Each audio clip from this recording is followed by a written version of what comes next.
I was watching them too, and she was telling him to leave.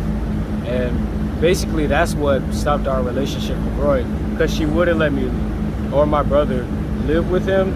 She wouldn't let him back in the house. Like, she just cut him off entirely.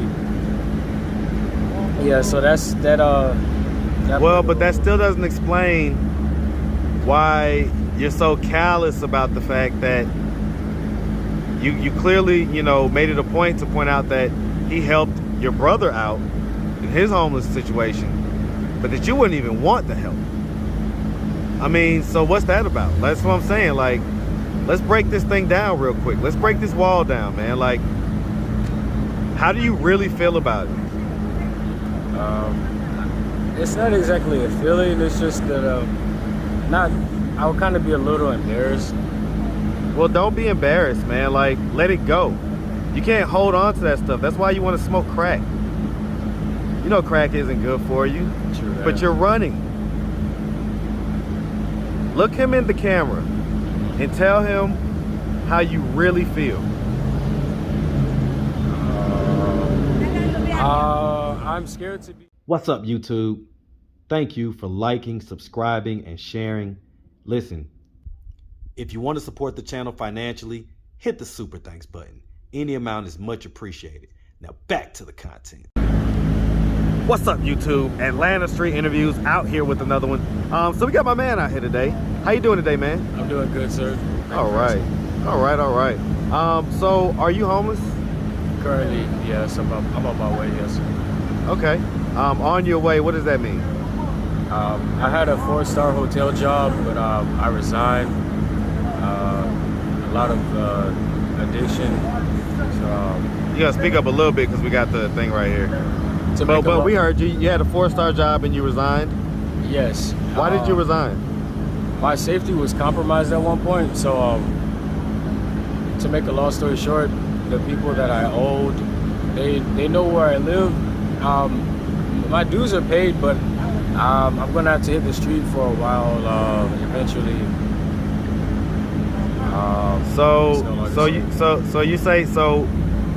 Okay, so you say you owed some people?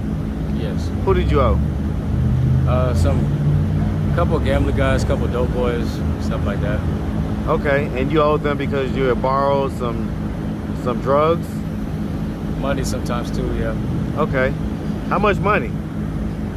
Almost, like from the start or from now? Yeah, how much do you owe them total? Oh, not that much. Almost 400. That's my rent though, so I'd rather stay alive and not get shot or anything. And so what type of drugs are we talking about? I smoke weed. Crack? Every once in a while, yeah. And so, when was the last time you smoked crack? This morning. Okay. So I mean, a little more than every once in a while, right? Most people that smoke crack don't do it every once in a while. They kind of smoke it often. I do try to smoke it every day, but I've been smoking weed more than I've been smoking crack. So. Okay. All right. How old are you, man? 28. 28. And so, you know, I guess you got the spot down there at Welcome House, and that's the spot you're talking about. That's 400, and that basically you feel like you're gonna lose because you got to pay back the people that you owe. That's correct. Okay. So prior to getting that spot, you know, how long have you been homeless? Almost a year. And so what was it that happened a year ago that caused you to become homeless in the first place? I was working 2 jobs. When the COVID quarantine hit, they started cutting people. I was like 2nd tier, 3rd tier, something like that, from both jobs. Like, they just told me they'll give me a call when they have hours for me. I didn't get the call. I relocated to Atlanta. I'm from Florida originally, but yeah, I relocated here. I found a job through Gateway Center, Georgia Works, and it was a great job. It didn't even feel like a job. I was having a lot of fun. But never mix personal things. Don't mix pleasure with business, y'all. So what was the pleasure that you mixed with business? Because I was letting them know when I get paid. I was letting them know my hours. Who? The people that you owed? Yeah. Okay, you say mixed pleasure with business. I thought you was talking about messing with a person at your job or something like that. Oh, no. Pleasure, like drug usage and going to work and, stupid shit. Okay. I can cuss, right? My bad. No, you good. You good. You have any kids? No. Okay. You ever been married? No. All right. So let's start from the beginning, man. So where you from? West Palm Beach, Florida. Man, shout out West Palm Beach, Florida, man. Definitely shout out West Palm Beach. All right, man. And so growing up in West Palm Beach, did you have both your mom and your dad in the household? Mostly my mom. I seen my dad maybe like 4, 5 times, a handful of times. So he wasn't in the household and he wasn't very active? No. Okay. Do you have any brothers and sisters? One brother. Is he older or younger than you? 1 year, 10 days younger. Okay. All right. And so, as far as it goes, growing up, would you say that you had a fairly normal childhood? Oh, yeah. Good childhood? Yeah. You went to high school? Yes. I made it to my associates. I dropped out a year after my bachelor's. Okay, so a year into your bachelor's degree, you dropped out, but you got your associates? Mm-hmm. Okay, all right. Okay, and so I guess you was working in Florida. Say you was working 2 jobs. COVID hit. So let me ask you this. What age were you the first time that you smoked crack? 2016, 22. I think that's 22. Yeah. So what was it that made you smoke crack for the first time? Because I mean, here's the thing. I'm gonna preface that by saying, you're younger than me. You definitely grew up in a generation where we knew what crack did. We had the term crackheads and everything else. So what was it that made you decide to try that drug and go down that route? At the time, I wouldn't say he was a physical trainer or anything, but he was kind of like my roommate when I was living in New York. So he told me I had to make it to 1,000 push-ups and pull-ups before I could even take my first hit. So like I really had to earn that first one, and that's what got me started because he was smoking it for decades. Yeah. Well, I mean, that lends itself to why you wouldn't smoke it, because you had to go through so much to even get the first hit. So why did you want to get the first hit in the first place, though? It was one of those things, one of those taboo things growing up. I guess it's like if you repress something long enough, it'll just express itself differently. So I think I just wanted to try it. All right, man. So, I mean, you just wanted to try crack. Yeah. And you don't know why? Because, I mean, I could tell you a bunch of reasons why not. And we've seen it. You saw New Jack City, right? I've seen no, I guess you're a little bit young. All right, man. Still, man, like we knew what crack does. So what made you want to try it? I'm still trying to figure that out. I'm not religious or spiritual, but I do enjoy like trying out different drugs and stuff. I'm short of the needle. I doubt. I'm not gonna say I never would, because that's just a bad connotation. I haven't shot any needles, but I've tried many drugs like mushrooms, acid, just to try them out. So that was on the list, the bucket list. All right. I mean, I get it, but here we are, man. 6 years later, and it's still having pretty negative effects. It seems like. True. Do you regret taking that first hit of crack? Oh no, not at all. Because I stopped after that stint. I just recently started back up. So there's a big gap. How recent? My usage. I started again this year, last month. What made you start up again? lot of rumors. This city has like some good stuff. Peer pressure, environment, things like that. The logistics of pressuring you into trying something. So, yeah. So you let other people pressure you into trying crack? Or into doing crack? You've already tried it, so. I'm not gonna victimize myself, my bad. I don't mean to say it like it's, what's the word I'm looking for? I hear a lot of quote unquote good things. I know it's crack, but I hear good things about how good the quality is here. And I'm all about that quality. Yeah. So I mean, let me ask, are you comfortable being a crack smoker, or is that something that you want to kick? Oh yeah, it definitely won't be a thing of my like entire life or anything. Because growing up, I thought weed was gonna be my thing for my whole life, and I'm not even like thinking about that sometimes. I just get it and I just smoke it. It's like an afterthought. So yeah, most definitely. And on top of that, I like having my teeth. Like, oh yeah. Teeth is a good look. Having teeth is a good look. Yes, sir. Okay. Do you ever want to have kids one day? Oh yeah, most definitely. You gonna be married? Yeah. I gotta make sure my system's clean though. When was the last time you was in a relationship, man? Have you ever been in a relationship?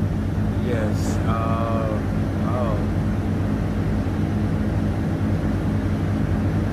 It's been a while, maybe a couple years. How long was the longest relationship that you've been in? 9 months. 9 months? Okay, so I get it. Young man still got a lot to go, man. But I mean, what are we doing at this point to try to get ourselves out of this kind of position of this kind of homeless cycle that we have going on? Literally, if I just stayed inside and been more introverted, I would have still had my career going. Yeah. Okay, well, what are we doing at this point, man? I mean, that's what we could have done. That's what we maybe wish we should have done. But what are we doing at this point? Right now, I'm just waiting for my next paycheck, see what I can do. Maybe I can break off everybody, like still do the rent, or I don't know. Let me ask you this, man. So I mean, you've been here in Atlanta, you say, for was it about a year? Yes. Next month it'll be a year. Next month it'll be a year. So, you know, does she know that you're homeless? My mom is homeless. That's in Florida? Yes. In the same city where the show Cops started, Hollywood, Florida. Right. That's last time I checked, she was homeless there. What about your brother? He's either homeless or in jail. It's hard to tell because he doesn't really he doesn't carry technology around, and he forgets emails. And I don't know if I'll be able to contact him unless like manhunt for him or something. Yeah. Okay. You say that you only met your dad like 5 times. I mean, do you know what his stability is like as far as is he stable in his life, or? Out of our family, he's the most stable. Well, besides me. When's the last time you saw him? Oh,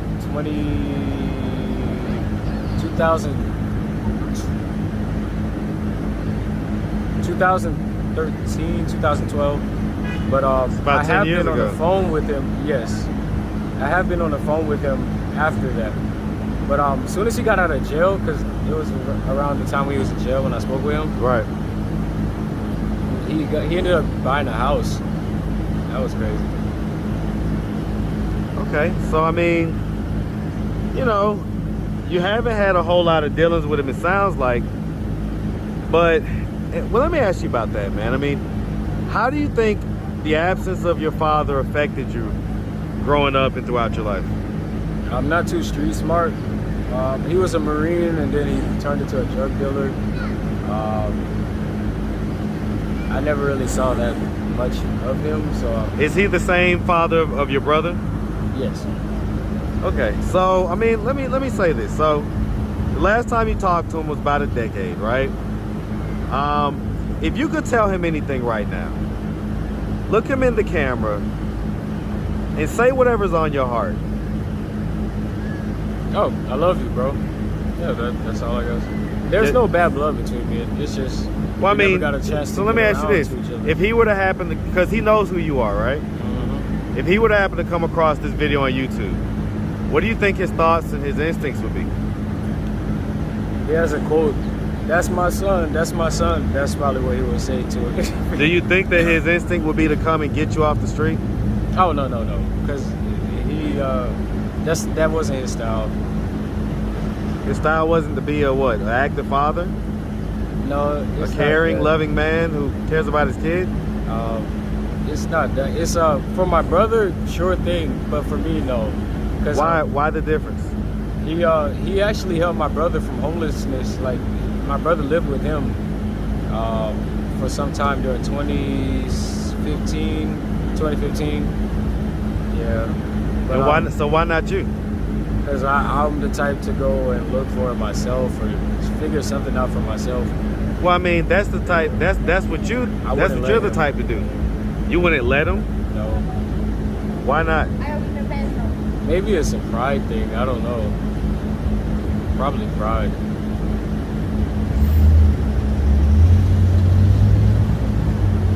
Okay. All right. So you wouldn't be willing to put your pride and your ego to the side to receive help from your dad? That's what I'm saying. Like, you don't feel like there's a wall built up? I mean, I clearly see a huge wall. I mean, even the way that you responded, you know, I get it, no bad blood, but when you first said it, when you first told me about your dad, you specifically said you only saw him like 4 or 5 times. Yeah. So I mean, so that's something that you feel some way about. My apologies. Allow me to explain myself. Okay. Yeah, my bad. Go ahead. My mom kicked him. She gave him the boot when I was young. I remember this vividly. I was waking up. I was maybe 6, 7 years old, and then my mom. I was listening to my mom. I was watching them too, and she was telling him to leave. And basically, that's what stopped our relationship with Roy, because she wouldn't let me or my brother live with him. She wouldn't let him back in the house. Like, she just cut him off entirely.